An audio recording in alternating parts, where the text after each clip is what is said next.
Crore rupees. लेकिन जानते हैं कि उन्होंने टैक्स कितना दिया था? 0 रुपीस का। क्या आप जानते हैं कि क्यों वॉरेन बफेट अपनी सेक्रेटरी से भी कम टैक्स देते हैं? Are paying a higher tax rate than he does, and now she's speaking out about it for the first time.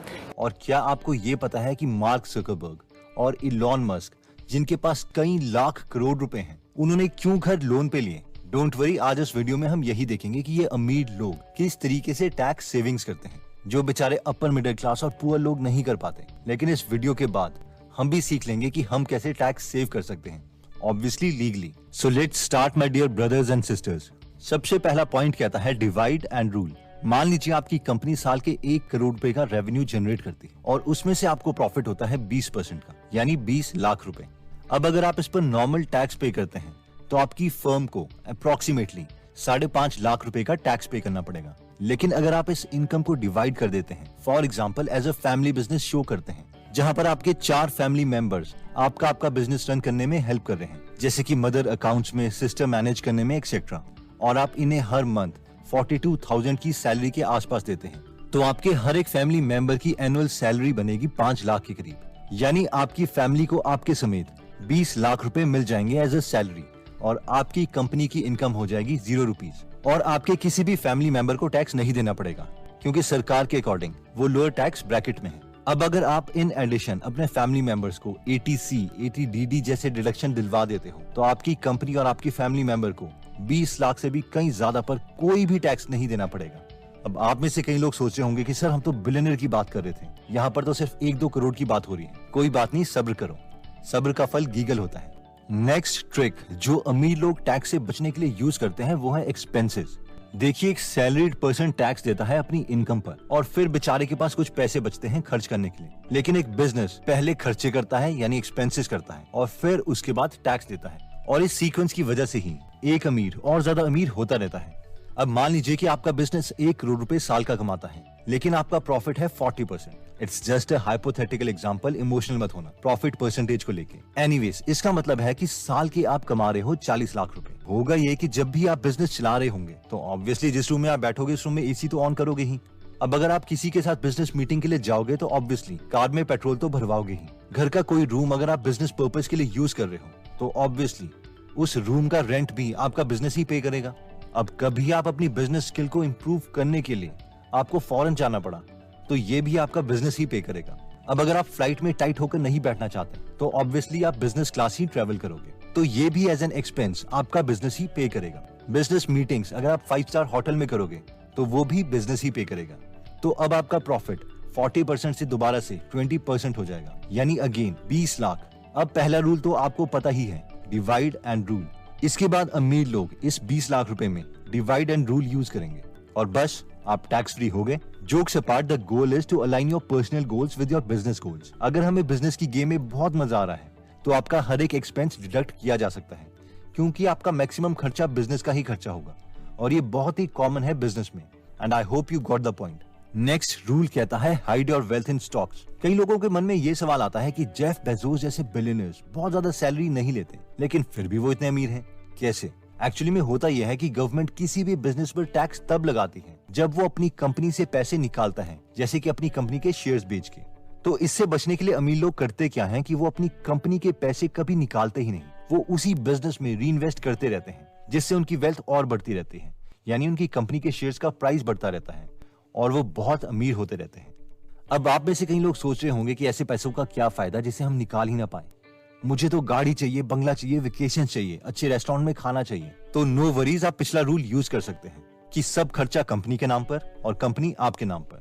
अगर फिर भी आपको अपने ही नाम पर कोई अच्छा सा घर चाहिए तो अपने कुछ कंपनी के शेयर्स बेच दो और उसमें थोड़ा सा टैक्स दो और घर खरीद लो, जैसे कि जेफ बेजोस ने कैलिफोर्निया में अपने लिए नया घर खरीदा, बस यही कोई 1150 करोड़ रुपए का। 65 million for the palatial estate, but it's now worth at least 175 million. और यही रीजन है कि इलॉन मस्क जैसे बिलियनर्स भी ऑलमोस्ट 0 सैलरी ही देते हैं, क्योंकि वो सब अपनी वेल्थ को अपनी कंपनी के शेयर्स की फॉर्म में ही रखते हैं, जिसमें कोई टैक्स नहीं लगता जब तक आप शेयर बेचो ना। अमीर लोग ट्रिक यूज करते हैं, वो है reducing your taxes in other locations. इस लॉ के अकॉर्डिंग कंपनीज कम टैक्स देने के लिए ऐसी जगह सब्सिडरी कंपनीज खोलती हैं जहां पर टैक्स का रेट ही कम हो। जिस वक्त यूएस में कंपनीज के लिए 21% टैक्स रेट था, उस वक्त आयरलैंड में 12.5% था। इसलिए एप्पल कंपनी ने अपनी एक सब्सिडरी कंपनी आयरलैंड में खोल ली ताकि उन्हें बहुत ही कम टैक्स देना पड़े। अब होता ये था कि जो भी आईफोन्स इंडिया या मिडिल ईस्ट में खरीदे जाएंगे उनका सारा रेवेन्यू एप्पल की आयरलैंड की कंपनी में जाएगा, और जहां पर एप्पल को आयरलैंड की गवर्नमेंट के अकॉर्डिंग बहुत कम टैक्स देना पड़ेगा। अब इसमें और भी डिटेल्स हैं जिसके बारे में कभी और बात करेंगे, बट आई होप अब आप समझ गए होंगे कि कैसे एप्पल जैसे $1 ट्रिलियन के बिजनेसेस खड़े किए जाते हैं। नेक्स्ट पॉइंट है अमीरों का फेवरेट, जो है depreciation and amortisation. Let's say आपने एक होटल तैयार किया है 1 करोड़ रुपए का, जिसमें से 20 लाख लैंड की कॉस्ट थी और 80 लाख रुपए बिल्डिंग की। तो ऑब्वियसली अब आप सोच रहे होंगे कि क्या एज अ बिजनेसमैन आपको इस खर्चे पर भी कोई टैक्स रिबेट मिलेगी, और जैसे कि आपने गेस किया, यस मिलेगी, लेकिन पूरी 1 करोड़ रुपए पर नहीं, लेकिन 80 लाख रुपए पर मिलेगी, जो कि बिल्डिंग की कॉस्ट है। और वो 80 लाख रुपए की रिबेट किश्तों में मिलेगी। किश्तों में इसलिए क्योंकि लॉ की नजरों में बिल्डिंग धीरे धीरे डेप्रिशिएट होगी, इसलिए अगले 10 सालों तक 10% के हिसाब से हर साल आप 8 लाख रुपए अपनी टैक्सेबल इनकम से कम करवा सकते हो। है ना मैजिक? तो अगर आप 10 लाख का प्रॉफिट कमा रहे हो तो 10 लाख माइनस 8 लाख रुपए डेप्रिसिएशन के, यानी बचे हुए 2 लाख पर ही आपको टैक्स देना पड़ेगा, और अगले 10 सालों तक ऐसा ही चलता रहेगा।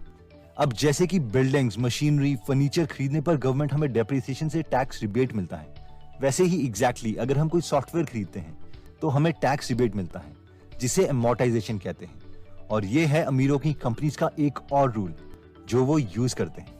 नेक्स्ट मोस्ट इंपॉर्टेंट ट्रिक जो अमीर लोग यूज करते हैं वो है using loan as the leverage. जुलाई 2012 में मार्क जकरबर्ग ने पोलो ऑल्टो में 40 करोड़ का घर लिया, लेकिन लोन पर, जबकि उस वक्त मार्क जकरबर्ग दुनिया के 40वें सबसे अमीर इंसान थे और उनकी नेटवर्थ 1 लाख करोड़ रुपए के आसपास थी। और इसी तरीके से इवन इलॉन मस्क ने भी अपने $61 मिलियन घर के लिए लोन लिया।